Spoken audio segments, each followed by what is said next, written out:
வணக்கம். அப்பன் ஈசனின் அருளால் சிவனின் திருத்தலங்கள் பற்றிய வரலாறுகளைப் பற்றி நான் இந்த லிங்கேஷ் ஆர்டிஸ்ட் எனும் யூடியூப் சேனல் மூலமாக தங்களுக்காக வீடியோவாக வழங்கியுள்ளேன். இது தங்களுக்கு பிடித்திருந்தால் எனது யூடியூப் சேனலை சப்ஸ்கிரைப் மற்றும் லைக் செய்யவும்.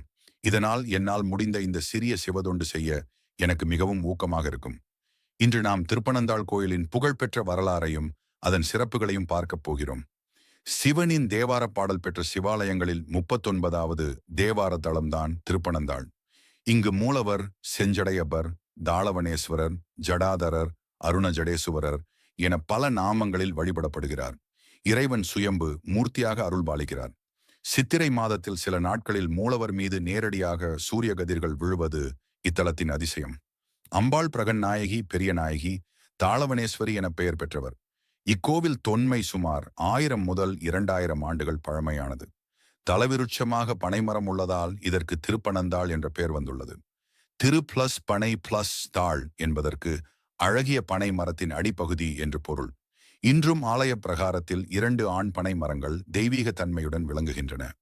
தாளம் என்பதே பனை என்பதால் பனைவனத்தில் வீற்றிருக்கும் ஈசன் தாளவனேஸ்வரர் ஆனார்.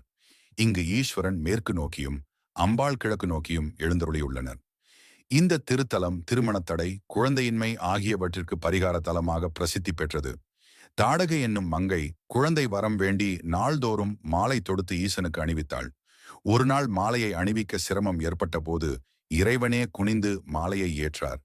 அன்று முதல் சிவலிங்கம் தலை சாய்ந்த நிலையிலேயே இருந்தது. அப்போதைய மன்னன் மணிமுடிச் சோழன் யானை, குதிரை கொண்டு கட்டி இழுத்தும் பலன் தரவில்லை. திருக்கடையூர் குங்கிலியக்கலைய நாயனார் இவ்வாலயம் வந்தபோது ஈசனின் தலையை நிமிர்த்த எண்ணி ஒரு கயிற்றை தன் கழுத்தில் சுருக்கிட்டு மறுமுனையை ஈசன் கழுத்தில் கட்டி, ஒன்று உன் தலை நிமிர வேண்டும், இல்லையேல் நான் இங்கேயே உயிர்விடல் வேண்டும் என இழுத்தார். மிக எளிதாக சிவலிங்கத்தின் தலை நிமிர்ந்தது என்று திருவிளையாடல் புராணத்தில் கூறப்பட்டுள்ளது.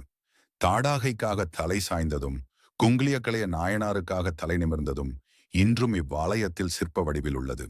மேலும் ஸ்ரீகுமர குருசாமிகள் நிறுவிய காசி மடம் இங்குதான் உள்ளது.